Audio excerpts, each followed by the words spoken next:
नमस्कार, मैं हूं पायल गुडियाल। स्वागत है आपका A1 न्यूज में। आइए रुक करते हैं दिन भर की कुछ बड़ी खबरों पर। बांग्लादेश के पीएम शेख हसीना अपने 4 दिवसीय भारत दौरे पर नई दिल्ली पहुंच गई हैं।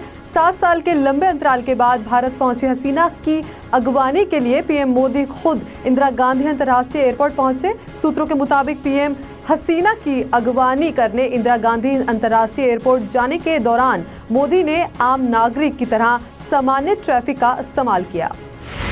राष्ट्रपति प्रणब मुखर्जी ने पिछले साल नियंत्रण रेखा पार किए गए सर्जिकल स्ट्राइक में हिस्सा लेने वाले सैन्य अधिकारियों को शौर्य चक्र से नवाजा। साथ ही उन्होंने पठानकोट में आतंकवादियों के शवों से आईईडी बरामद करते समय शहीद हुए लेफ्टिनेंट कर्नल निरंजन को मरणोपरांत शौर्य चक्र दिया।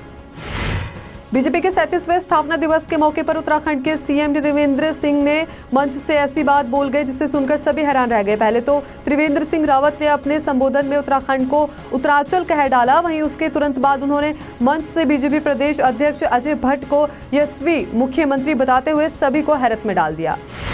जम्मू कश्मीर के पुंछ में आई बाढ़ में फंसे करीब 17 लोगों को रेस्क्यू कर लिया गया। दरअसल यहां हुई भारी बारिश के कारण पास की नदी का पानी काफी बढ़ गया, जिसने आसपास के रिहायशी इलाकों को अपने दायरे में ले लिया। सेना की तरफ से चलाए गए बचाव अभियान में 17 लोगों को हेलीकॉप्टर के जरिए बाढ़ के पानी से बाहर निकाला गया। इस बाढ़ में लोगों की संपत्ति का काफी नुकसान हुआ है।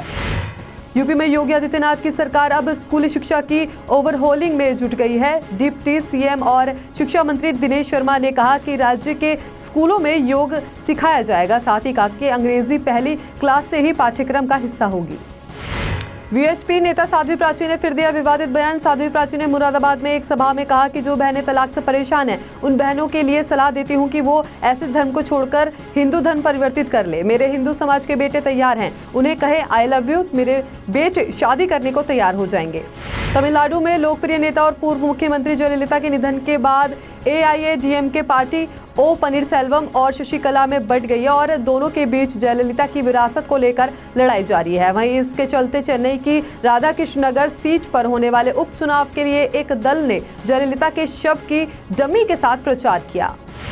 सिविल एविएशन मिनिस्ट्री ने एयर इंडिया को खत लिखकर शिवसेना सांसद रविंद्र गायकवाड़ पर लगाया बैन हटाने को कहा। वहीं मिनिस्ट्री से मिले निर्देश के बाद एयर इंडिया ने शिवसेना सांसद रविंद्र गायकवाड़ पर लगे बैन को तत्काल प्रभाव से हटा लिया है। खबरों के मुताबिक अन्य एयरलाइंस की तरफ से भी उन पर लगा बैन हटना तय है। आयकर विभाग की ओर से तमिलनाडु के स्वास्थ्य मंत्री सी विजय भास्कर के घर पर छापेमारी की गई। साथ ही 2 विधायकों और कुछ दवा कंपनियों के दफ्तरों पर भी छापेमारी की गई। खबरों के अनुसार आयकर विभाग की टीम लगातार मंत्री के घर की तलाशी में जुटी है।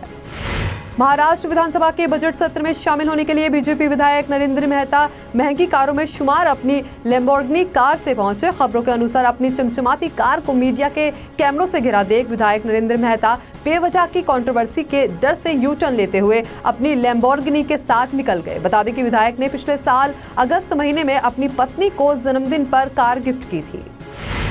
आईसीसी रैंकिंग में वनडे और T20 के नंबर 1 गेंदबाज दक्षिण अफ्रीका के इमरान ताहिर ने अपनी team rising Pune super giant के लिए जबरदस्त प्रदर्शन के बाद कहा कि वे लीग के 10वें संस्करण की नीलामी में नहीं खरीदे जाने से काफी निराश हो गए थे। सिंगर हिमेश रेशमिया ने लूलिया वंतूर की तारीफ करते हुए कहा कि उनकी आवाज बॉलीवुड के गायकों जैसी है। बता दें कि हिमेश ने लूलिया के साथ अपने नए एल्बम आपसे मौसीकी में एक साथ काम किया है। फिलहाल हमारे साथ दिन भर की खास खबरों में इतना ही। बाकी की तमाम खबरों के लिए आप देखते रहिए A1 न्यूज। नमस्कार।